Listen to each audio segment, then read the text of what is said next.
Selamat datang di Beetle Channel, semoga kita bahagia. Jangan lupa subscribe, like, komen dan share agar channel ini semakin berkembang. Terima kasih. Novel Kemenangan Dalam Hidup, Bab 2434. Tatapan dingin dan mematikan yang tersembunyi di mata Selin membuat Rowan sedikit gemetar, seolah-olah dia adalah domba kecil yang ketakutan. Menurut temperamen dan latar belakang Playboy Rowan, dia seharusnya tidak terlalu rapuh. Namun ketika Selin pulang, ia tidak kalah dengan dirinya, bahkan melampaui dirinya. Kedua, selama bergaul dengannya, Rowan telah belajar banyak tentang cara-cara Selin. Sekarang sikap Rowan terhadap Selin adalah wanita ini mengerikan dan tidak boleh diganggu. Aku tidak mengatakan apa-apa, aku hanya bilang kakak Jasper sedang keluar. Rowan mengatakan ini hampir sambil menangis. Jadi, apalagi yang ingin kamu katakan? Selin mengepalkan tangan merah mudanya dengan lurus, dan ada tanda kuat bahwa Rowan akan menjawab bahwa jika dia tidak puas, dia akan melemparkannya ke arahnya. Rowan memegangi kepalanya dan lari. Di saat yang sama, sebuah pertanyaan tiba-tiba muncul di benak Rowan. Saya hanya bercanda, mengapa Selin bereaksi begitu keras?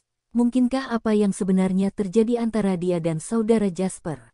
Jadi setelah Cindy dan Anna, apakah mereka menginginkan lebih banyak saudara ipar perempuan? Pada akhirnya, Jasperlah yang menghentikannya dan menyelamatkan Rowan.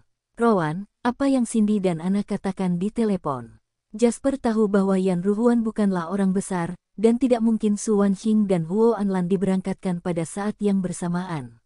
Apalagi saat ini, mereka juga tahu bahwa masalah yang dihadapi Jasper saat ini bukanlah masalah yang tidak bisa diselesaikan, dan mereka tidak akan mendatangi Jasper. Saudara Jasper, itu saja. Saya mendengar dari Cendi dan yang lainnya bahwa ini sepertinya tentang urusan perusahaan informasi Gangcheng. Ada apa dengan perusahaan informasi? Apa yang dilakukan Zhou Zengyi di sini lagi?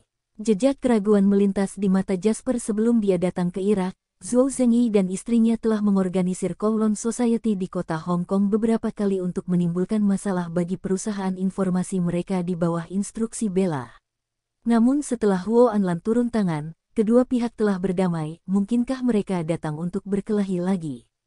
Namun segera, Jasper menggelengkan kepalanya dan menolak gagasan itu. Meskipun Zhou Zengyi sekarang sombong, jika dia hanya satu orang, dia tidak akan punya nyali untuk berurusan dengan kelompoknya sendiri.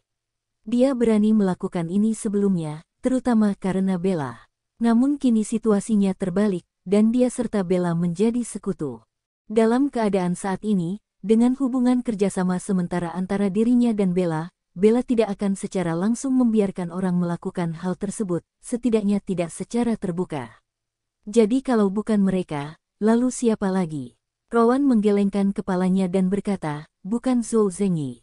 Sebaliknya, Zhou Zengyi lah yang meminta bantuan Anna dan yang lainnya. Tampaknya beberapa hari yang lalu, kekuatan tak dikenal dari Asia Tenggara tiba-tiba datang ke kota Hong Kong untuk membeli industri informasi. Tidak hanya itu, mereka juga menawarkan harga tinggi untuk memburu talenta informasi kota Hong Kong ke Asia Tenggara. Setelah perang finansial terakhir, meskipun di bawah kepemimpinan saudara Jasper, Soros tidak mengambil banyak keuntungan, perkembangan ekonomi kota pelabuhan masih terpengaruh sampai batas tertentu. Akibatnya, banyak orang mulai meragukan masa depan kota Hong Kong. Saat ini, Asia Tenggara sebagai pasar berkembang menjadi menarik bagi banyak orang dan dianggap oleh banyak orang sebagai peluang baru. Jadi dalam menghadapi harga yang lebih tinggi dan prospek masa depan yang tampaknya cerah, ternyata banyak talenta Zhou Zengyi yang sudah dinegosiasikan telah diburu ke Asia Tenggara. Adapun Jin King, karena dukungan dari saudara Jasper, kamu dan keluarga Huo tidak banyak terpengaruh. Bersambung, terima kasih telah menyaksikan dan mendukung channel ini.